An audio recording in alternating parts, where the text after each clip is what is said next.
Nah, objek studi geografi itu terbagi menjadi dua.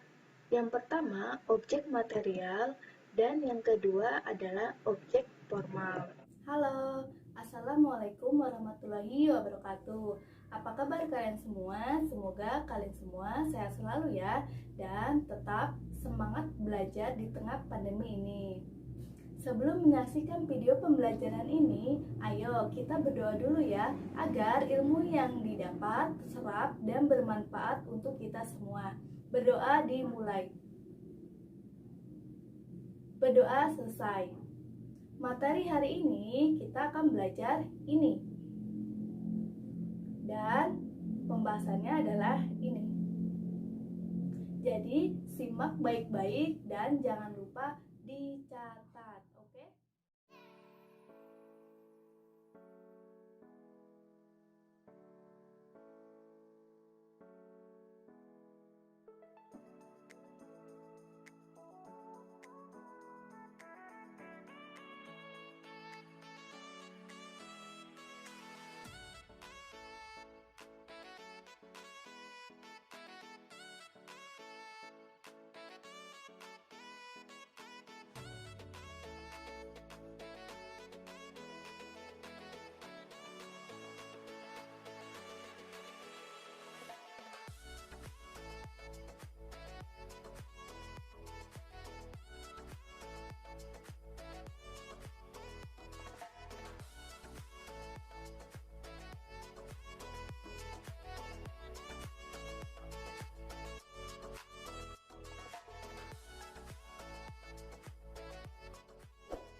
Hari ini kita pembahasannya masih bab 1, pengetahuan dasar geografi. Materinya objek dan aspek geografi. Silakan disimak dan jangan lupa dicatat ya. Objek studi geografi. Jadi, setiap disiplin ilmu memiliki objek studi dan ruang lingkup kajiannya. Begitu pula dengan geografi, memiliki objek studi, ruang lingkup kajiannya, dan aspeknya. Kita akan bahas satu-satu. Nah, objek studi geografi itu terbagi menjadi dua. Yang pertama, objek material, dan yang kedua adalah objek formal. Untuk objek material, akan kita bahas terlebih dahulu. Apa itu objek material? Nah, dia berhubungan dengan fenomena geosfer. Jadi objek material ini pembahasannya geosfer. Meliputi apa aja geosfer? Meliputi ada atmosfer, lalu ada litosfer, ada hidrosfer, biosfer, antroposfer. Nanti kita bahas satu-satu apa itu objek material atmosfer sampai antroposfer. Yang pertama, objek material atmosfer. Ada yang tahu apa itu atmosfer? Ya, atmosfer itu adalah lapisan gas ya yang melindungi bumi atau yang menyelubungi bumi untuk melindungi dari lapisan ozon gitu. Lalu di atmosfer ini ada lapisan lagi. Nah, lapisan pertama itu ada troposfer, ada stratosfer, ada mesosfer, termosfer, dan eksosfer.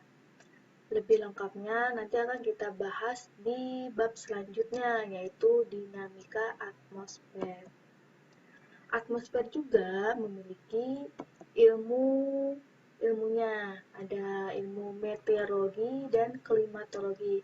Kalau meteorologi itu tentang perkiraan cuaca, kalau klimatologi itu iklim. Nah, yang kedua, kita akan bahas objek material litosfer. Ada yang tahu apa itu litosfer? Ayo. Jadi lapisan litosfer itu adalah lapisan batuan pembentuk muka bumi. Pembentuk muka bumi. Nah, bumi ini memiliki lapisan apa aja? Ada lapisan inti, ada selimut bumi atau mantel bumi, ada kerak bumi. Nah, ini juga akan kita bahas di bab selanjutnya, yaitu tentang dinamika litosfer. Adapun ilmu yang mengkajinya ada geologi, itu tentang struktur batuan bumi, lalu sifat-sifat fisiknya, komposisi batuan, lalu sejarah dan pembentukan bumi. Kalau geomorfologi, ada yang tahu geomorfologi atau bentang alam, kita mempelajari bentuk permukaan bumi ya, bentuk permukaan bumi. Nah, kalau petrografi itu dia ilmu yang mendeskripsikan lebih rinci tentang batuan. Dia lebih merincikan batuan gitu. Selanjutnya ada objek material hidrosfer.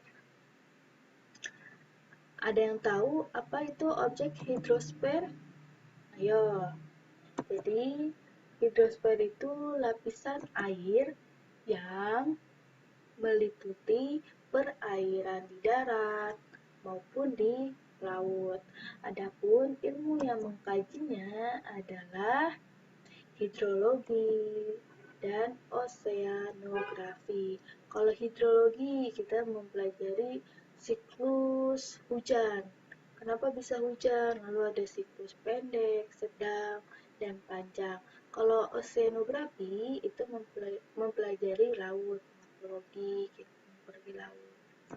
Nah, selanjutnya ada objek material biosfer, yaitu lapisan kehidupan tumbuhan dan hewan ya, atau flora dan fauna. Itu interaksi tumbuhan dan hewan lalu dengan lingkungannya gitu. Adapun ilmu yang dipelajari ada biografi, ada biologi. Kalau biografi tentang keanekaragaman hayati di suatu ruang atau wilayah dan keragaman hayati berdasarkan waktunya. Gitu. Lalu selanjutnya ada objek material antroposfer. Jadi, lapisan ini tentang kehidupan manusia. Contohnya apa? Kehidupan manusia. Nah, contohnya itu tentang geografi penduduk, berarti kepadatan penduduk, mobilitas penduduk, penyebaran penduduk. Kita juga membahas politiknya, ekonomi, budaya, kearifan lokal gitu. Nah, sekarang masuk ke objek studi yang kedua, yaitu objek formal geografi. Terbagi menjadi 3. Ada keruangan, ada kelingkungan, dan yang terakhir adalah kewilayahan. Kita bahas satu-satu ya. Objek formal keruangan. Maksudnya apa nih objek formal keruangan? Di sini ada fenomena pantai. Pantai. Keruangan dalam geografi ini artinya wilayah gitu. Jadi kita mengkaji dan menganalisis fenomena geosfer pada suatu ruang atau wilayah. Ini kan pantai nih, berarti kita mengkaji nih di pantai itu ada fenomena geosfer apa aja. Oh, ternyata ada fenomena geosfer hidrosfer tentang air, lalu ada lagi fenomena biosfer di lautnya gitu, lalu bisa fenomena geosfer atmosfer tentang cuacanya gitu ya. Nah, Selanjutnya yang kedua adalah objek formal ke lingkungan. Maksudnya apa nih? Objek formal ke lingkungan. Kalau berbicara lingkungan berarti kita berbicara abiotik dan biotik. Abiotik itu mati, biotik itu adalah hidup. Abiotik contohnya berarti air, tanah. Kalau yang biotik berarti makhluk hidup gitu ya. Nah, ini ada dua contoh. Yang pertama itu ada wilayah perairan atau sungai. Nah, pastinya ada interaksi dong. Misalkan air ini sangat diperlukan untuk kehidupan makhluk hidup, hewan, gitu. Ya, itu kan berarti ada interaksi lagi. Terus di sini juga ada pohon nih. Nah, pastinya pohon atau hutan sangat bermanfaat untuk apa? Untuk paru-paru dunia sebagai penghasil oksigen. Lalu juga manusia bisa memanfaatkan keanekaragaman yang ada di hutan, baik itu pohonnya atau hasil tumbuhannya gitu, buah-buahan dan sebagainya. Nah, selanjutnya yang terakhir adalah objek formal kewilayahan. Nah, di sini ada gambar lagi tentang pantai. Nah, kalau kewilayahan kita berbicara persamaan dan perbedaan suatu wilayah. Nah, ini ada pantai dan ruang terbuka hijau atau RTH. Pantai dan RTH memiliki persamaan dan perbedaan. Persamaannya apa? Oh, sama-sama di dataran rendah. Perbedaannya apa? Dilihat dari cuacanya, dilihat dari jenis makhluk hidupnya, gitu. Jadi paham ya tentang objek formal. Nah, setelah kalian memahami objek material dan objek formal, di geografi juga terdapat 5W plus 1H. Tujuannya untuk menganalisis fenomena geosfer yang terjadi. Jadi, ada 5W plus 1H. Yang pertama, itu adalah what. Apa? Geografi dapat menunjukkan fenomena yang terjadi. Jadi apa nih yang sedang terjadi fenomenanya? Misalkan banjir. Nah, banjir itu masuknya ke fenomena geosfer, hidrosfer. Itu. Selanjutnya ada lagi yang kedua, where. Geografi dapat menunjukkan ruang atau tempat terjadi fenomena tersebut. Di mana nih yang terjadi kebanjiran gitu. Lalu yang ketiga adalah why. Geografi dapat menunjukkan faktor penyebab fenomena tersebut. Kamu analisis, cari tahu faktor penyebab banjir di suatu wilayah itu apa aja. Itu apakah ulah manusia atau ulah alam juga gitu. Lalu yang keempat adalah when. Geografi dapat menunjukkan waktu terjadi fenomena tersebut. Kamu jelaskan waktunya kapan, bila perlu tanggal, bulan, tahun gitu, agar lebih spesifik. Nah, selanjutnya adalah who. Geografi dapat menunjukkan subjek atau pelaku penyebab terjadi fenomena tersebut. Subjek atau pelaku, jadi siapa nih? Apakah manusia? Itu berarti kan ulah manusia, lalu atau alam gitu ya. Lalu ada lagi how. Geografi dapat menjelaskan proses terjadinya fenomena tersebut. Jadi proses banjirnya itu seperti apa gitu terjadi. Nah, selanjutnya kita akan membahas aspek geografi. Jadi aspek geografi ada dua, ada aspek fisik dan aspek sosial.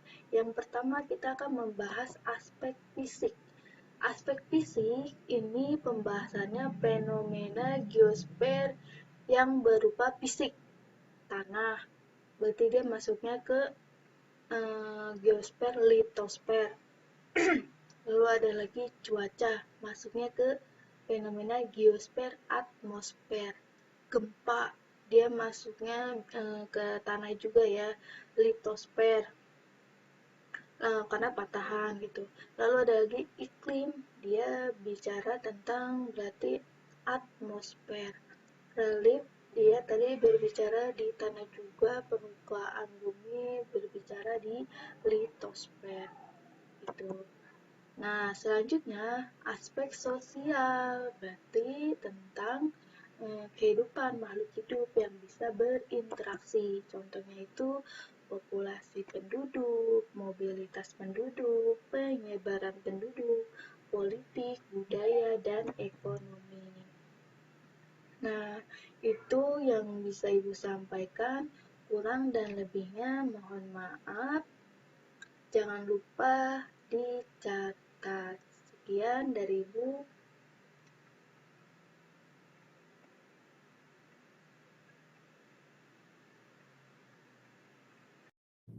Nah, sudah menyaksikan videonya belum? Jika ada yang belum paham atau ada yang ingin ditanyakan, silakan tulis di komentar ya. Dan jangan lupa klik tombol ini agar channel ini berkembang dan bermanfaat. Sekian dari Ibu, kurang dan lebihnya mohon maaf. Wassalamualaikum warahmatullahi wabarakatuh.